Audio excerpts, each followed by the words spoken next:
है जानते हैं आप? वक्त का सुपर पावर जिसके पास पेट्रोल मिसाइल की कोई कमी नहीं, जो पूरी दुनिया में दादागिरी करने में मशहूर है। अमेरिका से लेकर यूरोप और न जाने कितने ममालिक एक साथ खड़े हैं।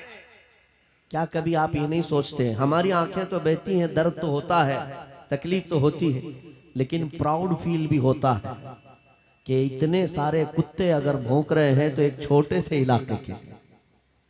से इलाके के लिए महीने भर 40 दिन से जंग करके तबाह कर डाला, बम बारूद से पूरे शहर को राख कर डाला। लेकिन मेरे अजीजों, मेरी इस गुफ्तगू को याद रखना, चंद दिन आएंगे फिर देखना आप उन्हीं गज्जा के बच्चों के हाथों में परचम इस्लाम लहराता हुआ देखेंगे, और उन जालिमों के आंखों से आंखें मिलाकर बात करने वाले जवानों को पूरी दुनिया आलोचना कर रही है, तनकीद कर रही है, ये बच्चों के कातिल हैं। एक नुक्ते की बात अर्ज कर रहा हूं, हॉस्पिटल पर बम गिरा देते हैं। आपको पता है फिलिस्तीन में अभी तकरीबन 8000 बच्चे मारे गए, जिनकी उम्र 6 महीने, साल भर, 2 साल, 4 साल, 5 साल। बच्चों को कोई भी निजाम से ताल्लुक रखने वाला हो रहम की नजर से देखता, किसी भी धर्म वाला हो, लेकिन ये जालिम क्यों बच्चों को मार रहे हैं पता है?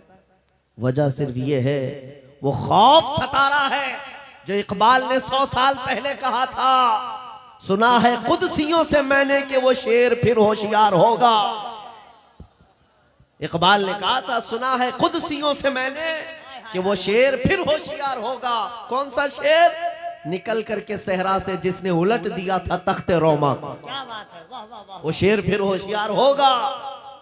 ये इजराइली वही काम कर रहे हैं जो इनके बाप दादा फिरौनी ताकत किया करते थे। फिरौन को नुजूमियों ने बताया था कि एक बच्चा पैदा होगा जो तेरी सल्तनत को हिलाक कर देगा, और इस खौफ से उसने 1 साल के अंदर 12,000 बच्चों को कत्ल कर डाला था।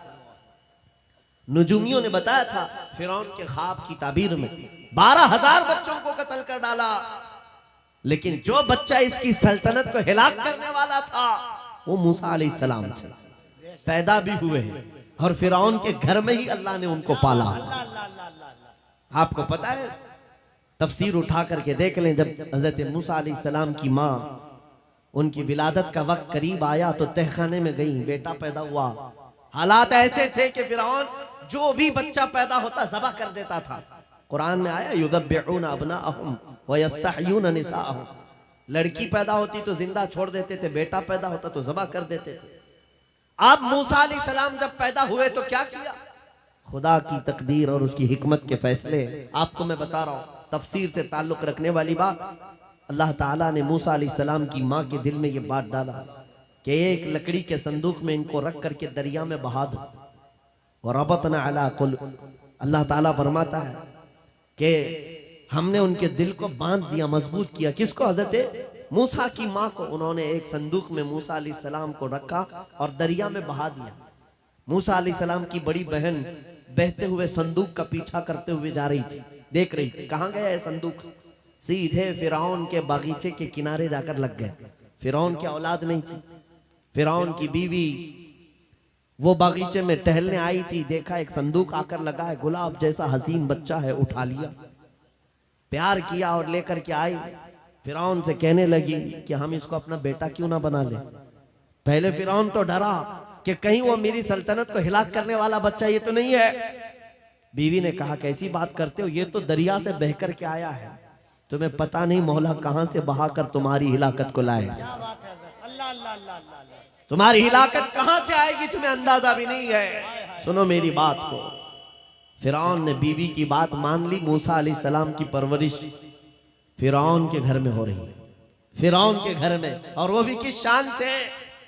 मूसा अलैहिस्सलाम पैदाइशी बच्चे हैं, दूध पिलाने की बात आई तो किसी दाया का दूध आप पकड़ते नहीं। मूसा अलैहिस्सलाम की बहन भी वहां खड़ी सब देख रही थी। फिरौन की बीवी से कहा, मैं एक दाया को जानती हूं जिसका दूध हर बच्चा पकड़ लेता है। कहा, बुला लाओ, हम शाही खजाने से उसे इनाम भी देंगे। वो गई और अपनी माँ को ले आई, अपनी माँ को ले आई। मूसा अलैहिस्सलाम अपनी माँ के गोद में गए, जैसे ही सीने से लगाया दूध पीने लग गए। बादशाहत में खुशी, और मूसा अलैहिस्सलाम की माँ को इनाम और इकराम भी दिया गया। हर बच्चे की परवरिश के लिए मूसा अलैहिस्सलाम की माँ को फिरौन के घर में रखा गया। तुम्हें पता है रब तबारक व तआला की हिकमत के फैसले। वमकरू वमकरल्लाह वल्लाहु खैरुल माकिरीन। मेरा रब फरमाता है काफिर मंसूबा बनाते हैं और अल्लाह खुफिया तदबीर करता है, और रब की खुफिया तदबीर गालिब आती है। मूसा अलैहिस्सलाम जवान हुए फिरौन के घर में, फिरौन के घर में जवान हुए। उसके बाद फिर आपने जब अपनी नबूवत के बाद दावत हक पेश की तो फिरौन जानी दुश्मन हुआ। उसके बाद जो हालात हुए आपको पता है। फिरौन मूसा अलैहिस्सलाम को मारने के लिए पूरी फौज लेकर पीछे निकला। मूसा अलैहिस्सलाम समंदर में चल करके आगे गए, रास्ते आपके लिए खुल गए। फिरौन भी उसी रास्ते पर आया। अल्लाह फरमाता है कि हमने समंदरों को मिला दिया, गर्क कर दिया फिरौन को। एक छोटी सी तारीख में आपको बता रहा हूं, 12,000 बच्चों का कत्ल किया इस डर से कि मुझे हिलाक करने वाला बच्चा ना पैदा हो। लेकिन जो बच्चा तेरी सल्तनत को हिलाक करने वाला था वो तेरी नाक के नीचे परवरिश पा रहा था।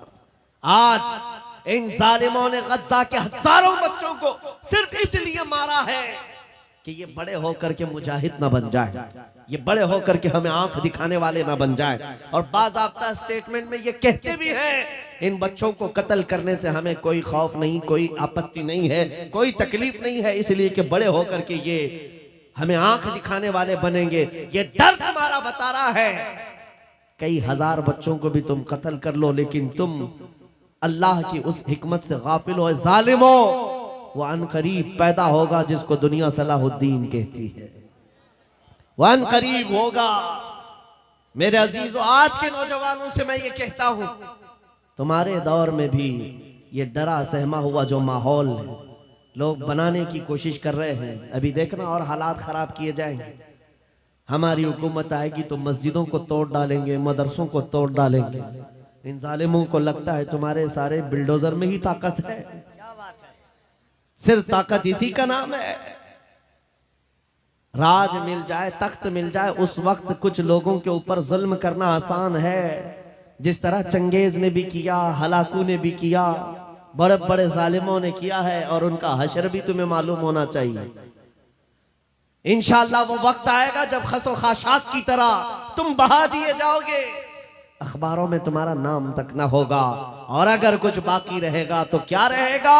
न घबराओ मुसलमानों, अभी खुदा की शान बाकी है, अभी इस्लाम जिंदा है, कुरान बाकी है।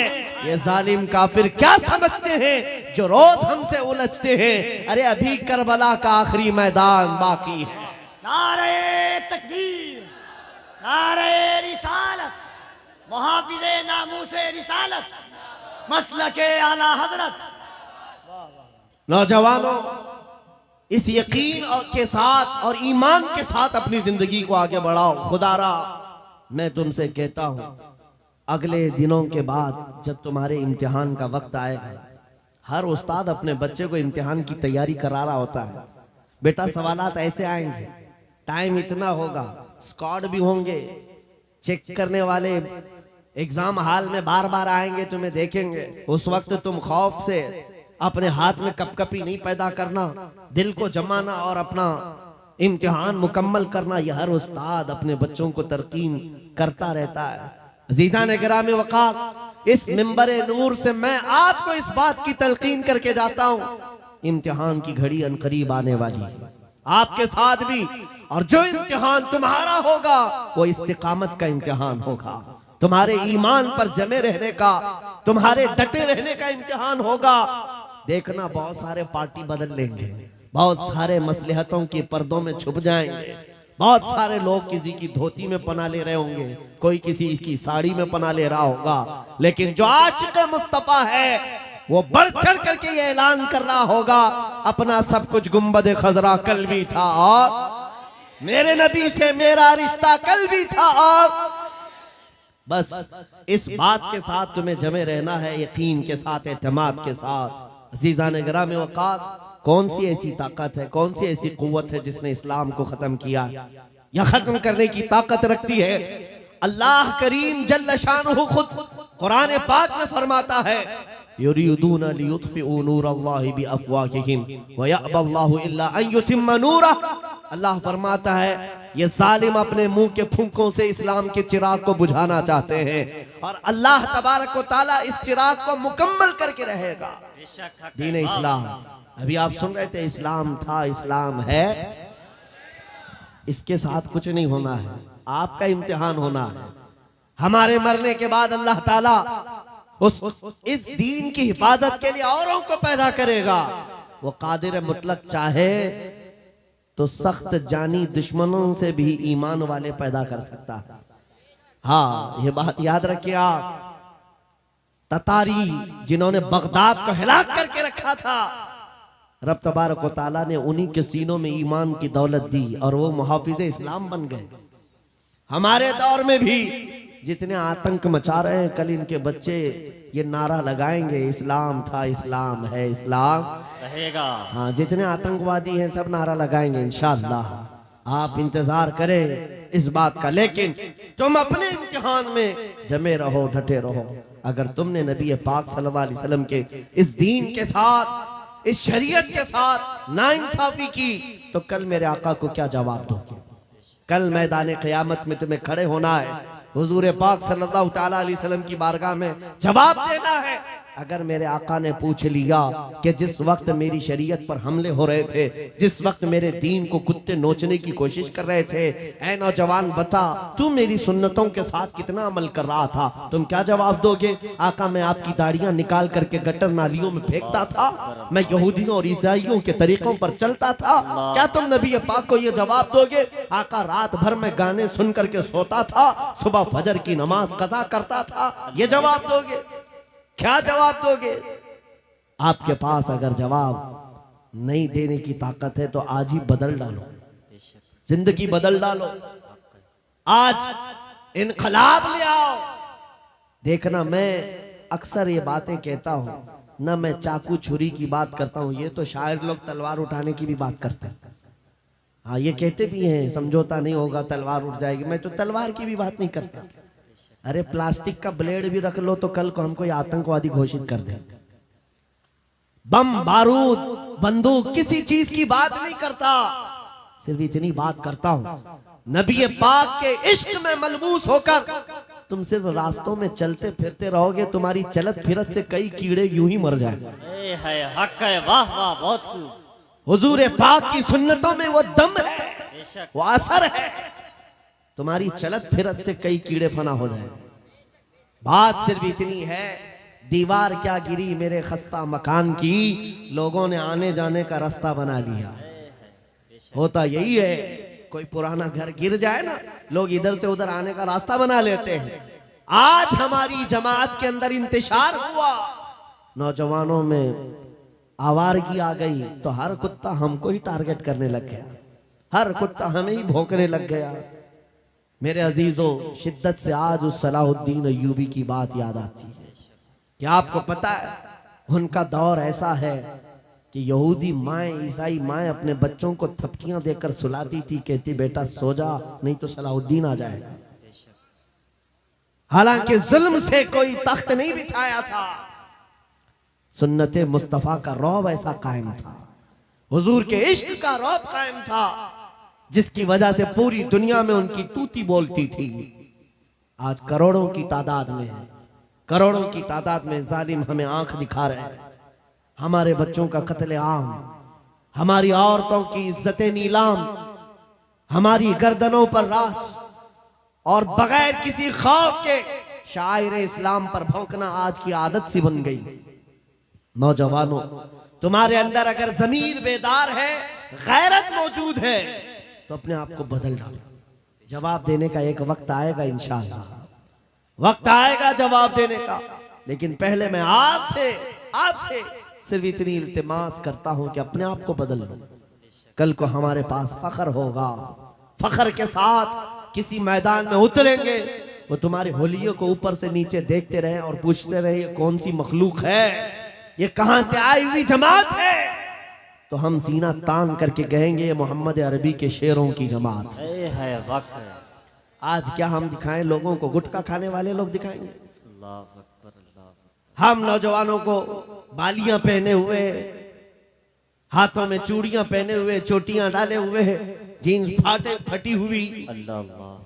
और बालों में दाढ़ियों में डिजाइन किए हुए ये नौजवान ला करके हम खड़ा करेंगे। मेरे अजीजों, दुनिया के ऊपर अगर हैबत तारी होती है तो सिर्फ आशिकाने मुस्तफा से होती है, हुजूर के गुलामों से होती है।